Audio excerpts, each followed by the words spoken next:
বাংলাদেশের রংপুরে কিছু জিহাদিরা মিলে একজন হিন্দু পরিবারটাকে পুরো শেষ করে দিল। ঠিক আছে? আমি বলছি না এই কথা বলছে এই সমস্ত দালালগুলো। ঠিক আছে? মানে এদের চ্যানেলে মানে মানে ভিডিও হিন্দু মুসলিম ছাড়া আর কোনো টপিক নেই। এই বিষয়টাকে কিভাবে সমাজে উস্কিয়ে বিষ ছড়াচ্ছে তোমরা আগে একটু শোনো, তারপর সত্যি কথা আমি বলছি। বাংলাদেশের চ্যাটকাটা জেহাদির বাচ্চারা একই পরিবারের 4 জন হিন্দুকে কুপিয়ে হত্যা করেছে, সঙ্গে একটা বাচ্চাকেও হত্যা করেছে।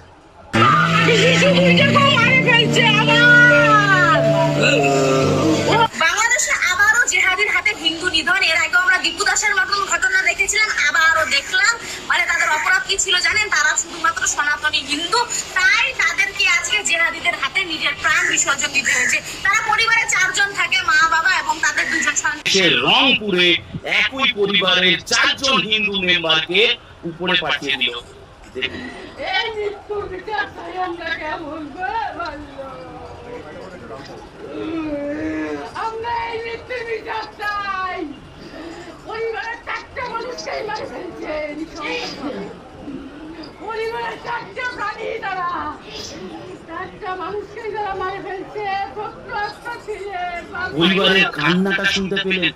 হ্যাঁ, এটা বাংলাদেশের রংপুরের একটা হিন্দু পরিবারের কান্না, যেখানে কিনা এই দেখতে পাচ্ছেন এই যে 4 জন পরিবারের 4 জনকে একসাথে নৃশংসভাবে হত্যা করে দিয়েছে বাংলাদেশের জিহাদিরা। আমি একটা কথা ভাবি যে এরা হোয়াটসঅ্যাপ ইউনিভার্সিটি থেকে কি ধরনের মেসেজ পায়, মানে এরা চাচ্ছেটা কি, সমাজে কি দাঙ্গা সৃষ্টি করতে?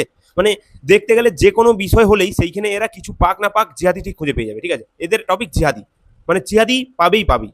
এই জায়গায় যে দেখতে পাচ্ছ এইখানে যেই দুজন মানে মার্ডার করেছে বা যারা করে ধরা পড়েছে এখন মূল ব্যক্তি, যেই দুজনকে পাওয়া গেছে তারা হচ্ছে হিন্দু মানে আমাদেরই যাতে মানে ভাই মানে এবার তাহলে তো আমরা তো জিহাদি হয়ে গেলাম, কারণ হিন্দু মানে সে এখন জিহাদি এদের কথা অনুযায়ী। এরা যে ভিডিওটা বানালো, ভিডিওতে একটা বারও বলেছে কি কারণে হয়েছে বা কেন হয়েছে ওটা বলবে না। কেন ওটা বললে তো মানুষ সত্য জিনিসটা জানতে পেরে যাবে না। খালি যেহেতু জানে হ্যাঁ বাংলাদেশ একটা মুসলিম কান্ট্রি হয়ে গেছে এখন, হিন্দুদের মানে মানে হিন্দু এখন সংখ্যালঘু ওখানে, তো অতএব মুসলিমদের নাম দিয়ে চালিয়ে দিলে বিষয়টা সুন্দর সেট হয়ে যাবে। ঠিক আছে? আর যদি ওখানে মুসলিমও থাকে তাহলে হিন্দু যে ছিল তাদের নামটা তোমার বলা উচিত ছিল।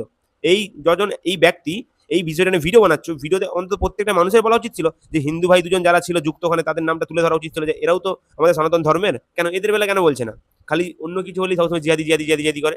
এবার তোমাদেরকে আসল সত্য ঘটনাটা আমি বলি যে বিষয়টা অ্যাকচুয়ালি হয়েছে কি, যেটা আমি শুনেছি নিউজের মাধ্যমে, বাংলাদেশের বড় বড় নিউজেও দেখাচ্ছে, একজন পুলিশ পর্যন্ত বলছে এই বিষয়টা নিয়ে মানে রিপোর্টারদের সামনে, যে একটা বাড়িতে এই 2 হিন্দু এরা হচ্ছে উপরে গিয়ে মাদক সেবন করছিল, এরা বাধা দিতে যায় বা বলে বাড়ির ছাদে এরকম তোমরা নেশাগ্রস্ত জিনিস কেন করছো, তো সেই এটা ধস্তাধস্তিতে সেইখান থেকেই বিষয়টা গলায় গামছাড়ি পেঁচ লাগিয়ে মৃত্যুর দিকে ঠেলে দেওয়া হয়। ঠিক আছে? কিন্তু এই বিষয়টা এরা কেউ বলছে না। খালি একটাই জিনিস, জিহাদি আবার হিন্দু একটা ফ্যামিলিকে নষ্ট করে দিল। আরে ভাই জিহাদি কে তাহলে?